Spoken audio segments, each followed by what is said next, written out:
ACW is sponsored by Jabati. Self-care through skincare. Jabati is for everybody. Welcome to ACW Podcast.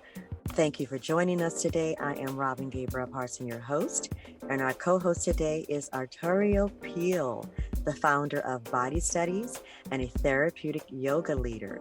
And we are so excited and pleased to have Arturo here today. But for those of you who may be just joining us, I'm going to catch you up a little bit on our conversation this month.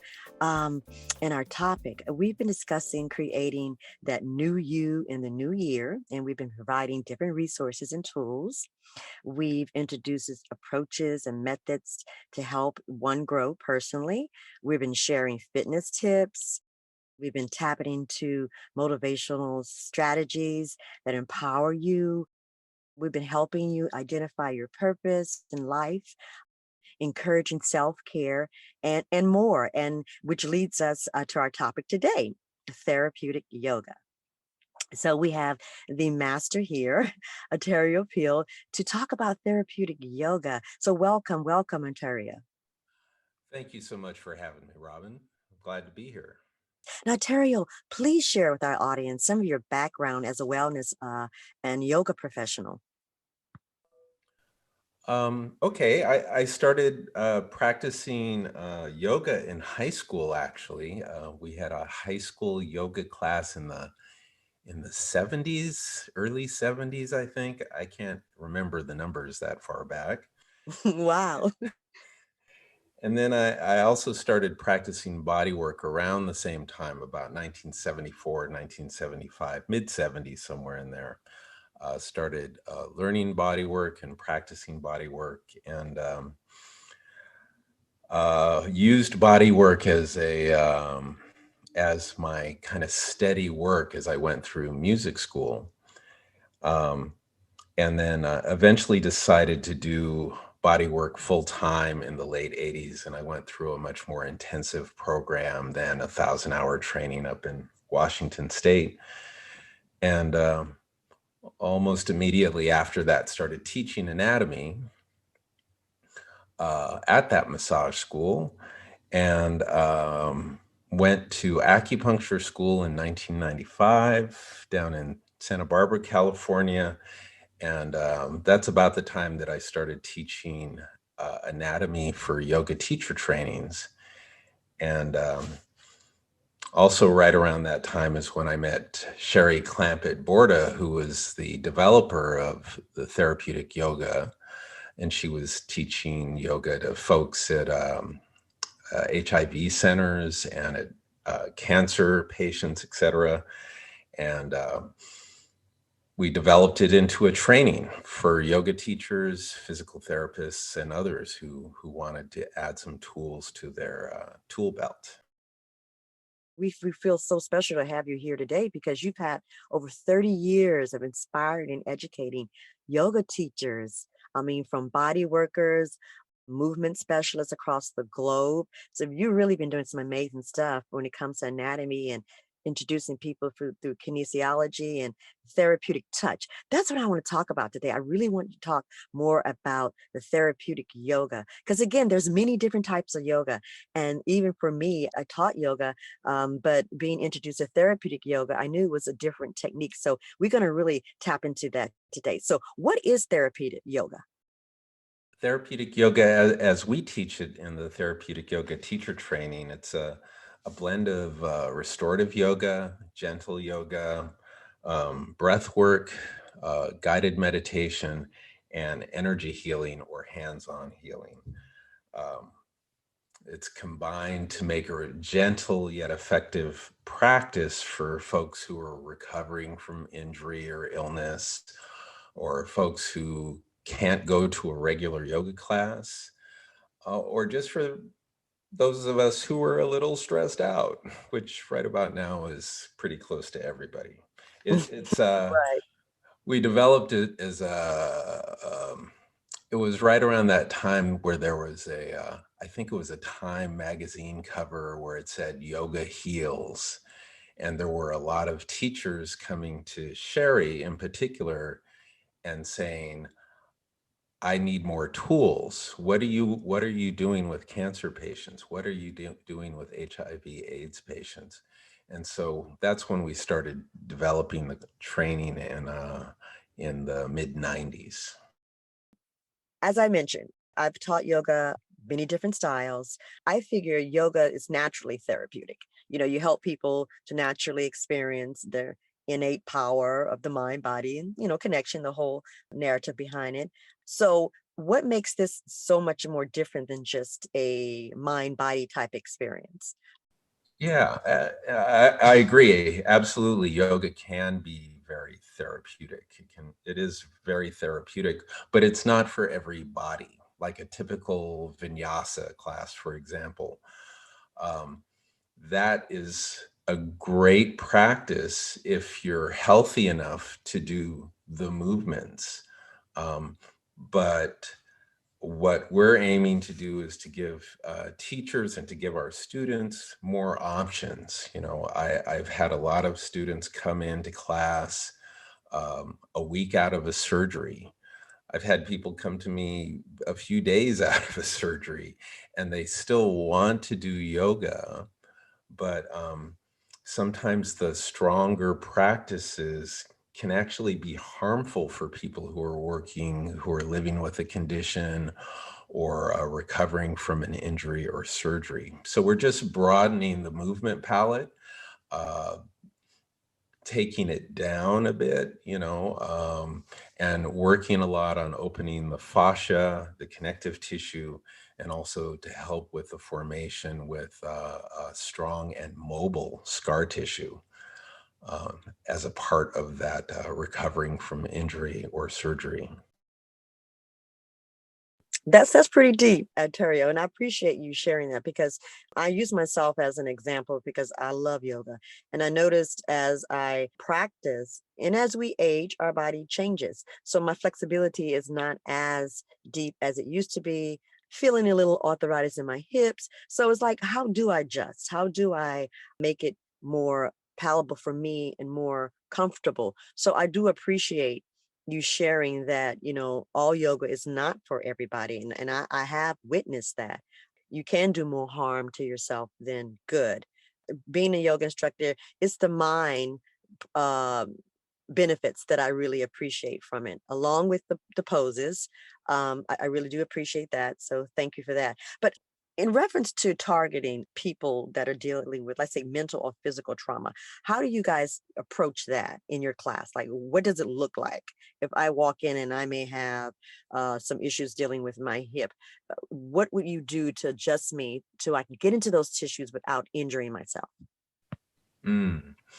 Yeah, so the first thing we do is we'll often do a little bit of intake to get an idea of what's going on with your hip, for example. What is this, an accumulation over time? Have you had a hip replacement? Um, have you had a surgery where the scar tissue may be restricting movement? All of those things can change the movement profile of what's going to be healthy for you or what could possibly be detrimental. For example, hip replacements, they're depending on what direction the hip replacement was done from, whether it was done from the back or the front, there can be quite a difference in limitations on what movements are safe. So having an understanding of that helps us approach each individual person and then helps us create a practice that fits their body. And it can be a group class. It can be in a group class situation. Um, in the group classes, oh, remember the days of group classes? In the group classes, Right. one of the important things is to really tune people in to their sensations and to doing the practice from the inside. Because in a lot of yoga classes, typically people are trying to do what the teacher is doing. And if the teacher is putting their foot behind their head, they're going to try to put their foot behind their head. E- Right. even if their hips aren't shaped for that. There's a lot of variety in our structure from the skeleton on out. There's differences in angles and depths where that may not be possible or even desirable.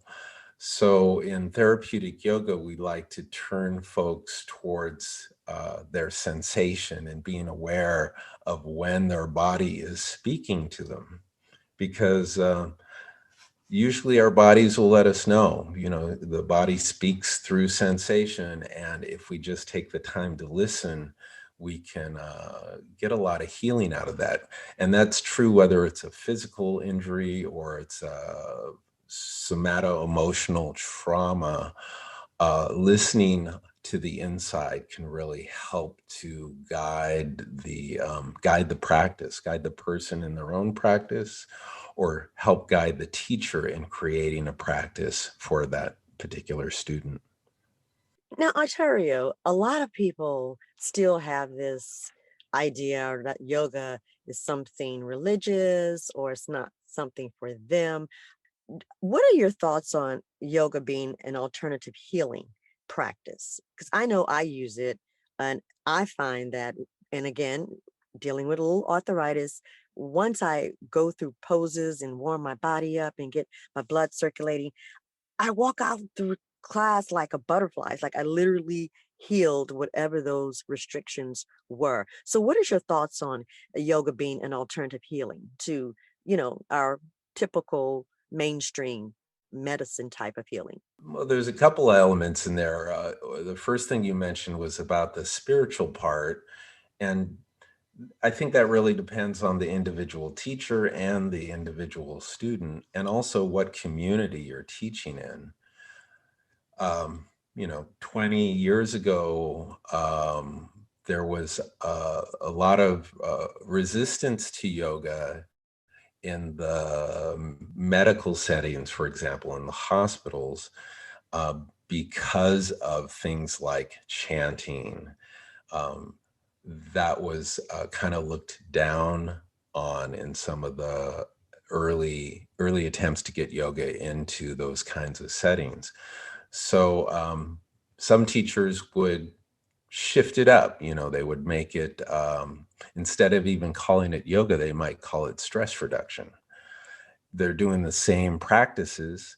They're not chanting in Sanskrit, though. And they're using Western language to talk about the benefits and effects of yoga.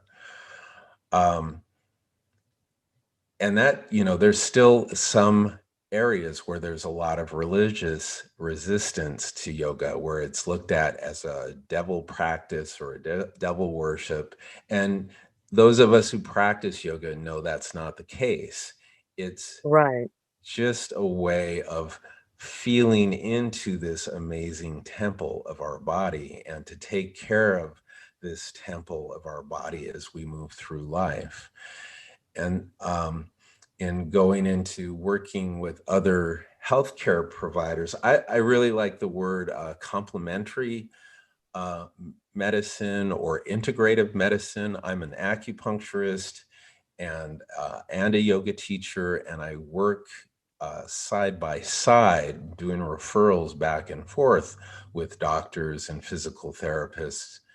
And um, I'm not trying to, I'm not trying to take any clients away from them. I realize the limitations of my teaching and my practices, and I work with doctors who realize the limitations of their practices.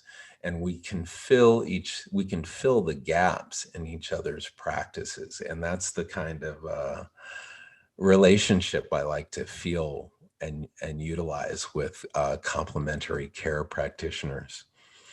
For example, when I took my mom to a cardiologist years ago, and he was a wonderful MD. He spent the first session, he listened to her for 20 minutes, which was amazing. He just listened for 20 minutes. And he had been referred by her herbalist, who was one of my mentors in acupuncture school.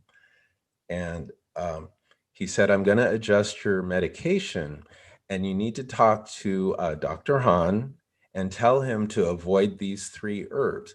This Western cardiologist knew about herbal interactions with Chinese medical interactions with the drugs that he was prescribing.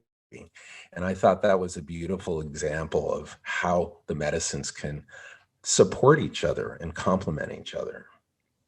That is so correct. And right now, I'm seeing a lot in the industry where now it is cross complementing each other. You do have more people in the medical field opening up to a more holistic type of healing. So that is really appreciative. And just to share a little bit, add to what you were saying, I worked with a government agency with over 500 employees, and we introduced yoga to those employees. Now, there was some restrictions, but what they found was that it really helped the employees focus. It was like a luncheon type of session. You come during lunchtime, do a 15, 20-minute stretch, go back to your desk, and they were seeing such a large different change in the employees in reference to production. So that is something that we are noticing, that you are having industries now opening up more to the holistic part of yoga. So I thank you and appreciate you for that.